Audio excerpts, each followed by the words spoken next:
Hello guys, প্রতিদিনের মতো আজকে আবারও চিকেন রেসিপির ভিডিও তোমাদের শেয়ার করছি। বন্ধুরা, রাতের ডিনারে এরকম একটা রেসিপি হলে রুটি বা পরোটা যাই করো না কেন কম পড়বে। কিন্তু যা কিছু উপকরণ আমরা প্রতিদিন রান্নাতে ব্যবহার করি তাই দিয়ে খুব কম সময়ে এই রেসিপি বানিয়ে নাও। আমি এই চিকেনের সাথে নরম তুলতুলে রুটি করেছি, চাইলে তোমরা পরোটা বা লুচিও করতে পারো। চলো এখন ভিডিওটা দেখে নিই। তার আগে বন্ধুরা, তোমরা আমার চ্যানেলের যদি দর্শক হয়ে থাকো, চ্যানেলটা সাবস্ক্রাইব করে বেল বটনটা প্রেস করে রাখবে নতুন ভিডিওর নোটিফিকেশনের জন্য। আর বন্ধুরা, রেসিপি ভালো লাগলে ভিডিও কিন্তু লাইক করবে। তো চলো বোনলেস করা চিকেন দিয়ে রাতের ডিনারটা বানিয়ে নিই। তো দেখো বন্ধুরা, এই চিকেন কষা বানানোর জন্য আমি এখানে কড়াইতে বেশ কিছুটা তেল দিয়ে দিয়েছি। আর ওই তেলে আমি দিয়ে দিচ্ছি একটা তেজপাতা, আর এখানে নিয়েছি দেখো এখানে একটু জায়ত্রী ফুল আছে, আর দুটো লবঙ্গ আছে, একটু দারচিনি আছে, আর 4টে এলাচ আছে। এটা এই গরম তেলে দিয়ে দিচ্ছি।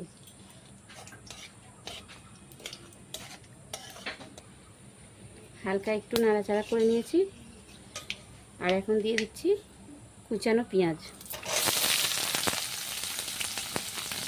এই পেঁয়াজটা চিকেনের পরিমাণ অনুযায়ী তোমরা দেবে। আমি এখানে দুটো বড় সাইজের পেঁয়াজ দিয়েছি।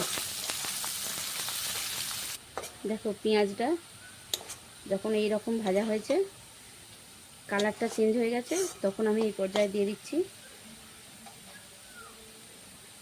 রসুন, গ্রেট করা রসুন দিয়ে দিচ্ছি। আমি এখানে 4 চামচের 2 চামচ রসুন দিচ্ছি।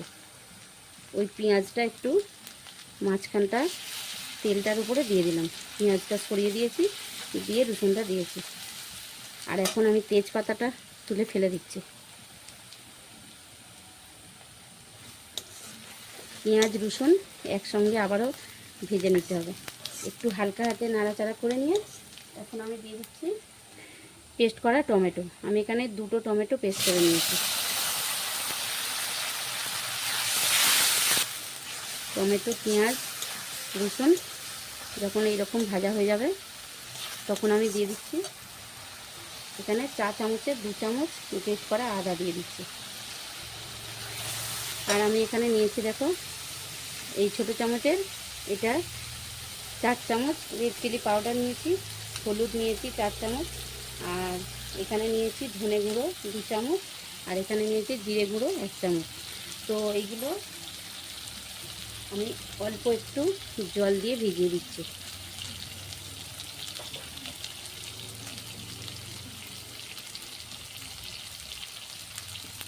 পেঁয়াজ, রসুন, আদা, টমেটো কষতে কষতে যখন এইরকম কালার হয়ে গেছে, তেল ছেড়ে দিচ্ছে মশলা থেকে, তখন আমি গুঁড়ো মশলাটা যে জল দিয়ে গুলে রেখেছিলাম ওইটা দিয়ে দিলাম।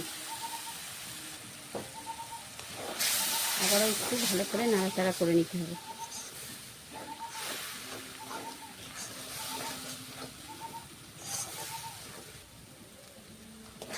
দেখো মশলা আমার কষানো হয়ে গেছে।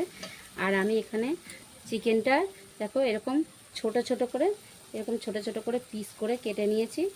আর আমি এটা টক দই মাখিয়ে 8 ঘন্টা রেখে দিয়েছিলাম।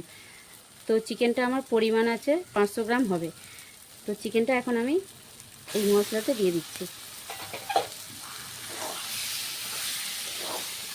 আর বন্ধুরা, আমি বলতে ভুলে গেছি, চিকেনটা কিন্তু বোনলেস করা, একদম একদম হাড় নেই, হাড় বিনা মাংস। ছোট ছোট করে কেটে রেখেছিলাম, আমি ধুয়ে পরিষ্কার করে আর টক দই মাখিয়ে রেখেছিলাম। এখন খুব ভালো করে চিকেন কষতে হবে মশলার সাথে। দেখো 5 মিনিট এইভাবে রান্না করে নেওয়ার পরে মাংস থেকে তেল ছেড়ে যাচ্ছে, তখন জানবে মাংস কষানো হয়ে গেছে। আর এখন আমি দিয়ে দিচ্ছি এখানে গরম জল। চায়ের কাপের 1 কাপ পরিমাণ গরম জল নিয়েছি, যেহেতু আমি কষা মাংস করছি তো জল বেশি দেবো না। আর বন্ধুরা, তোমরা যদি আলু দিতে চাও তো এখানে দিতে পারো, আমি আলু দিচ্ছি না। আর ছোট ছোট করে পিস করা, ওই জন্য অল্প করে জল দিয়েছি, এতেই সিদ্ধ হয়ে যাবে। এইভাবে আরও 2 মিনিট রান্না করে নেব। তার জন্য আমি একটা ঢাকা দিয়ে দিলাম। আবারও 5 মিনিট পরে ফিরে এলাম। এখন আমি দিয়ে দিচ্ছি, দেখো আমি এখানে কয়েকটা কাঁচা পাকা লঙ্কা 2 টুকরো করে কেটে রেখেছি, ঝালের জন্য দিচ্ছি, তোমরা তোমাদের ঝালটা বুঝে দেবে সেরকম। আর দিয়ে দিচ্ছি দেখো স্বাদ মতো চিনি, আমি ছোট চামচের 1 চামচ চিনি দিয়ে দিচ্ছি। আর দিয়ে দিচ্ছি স্বাদ মতো লবণ।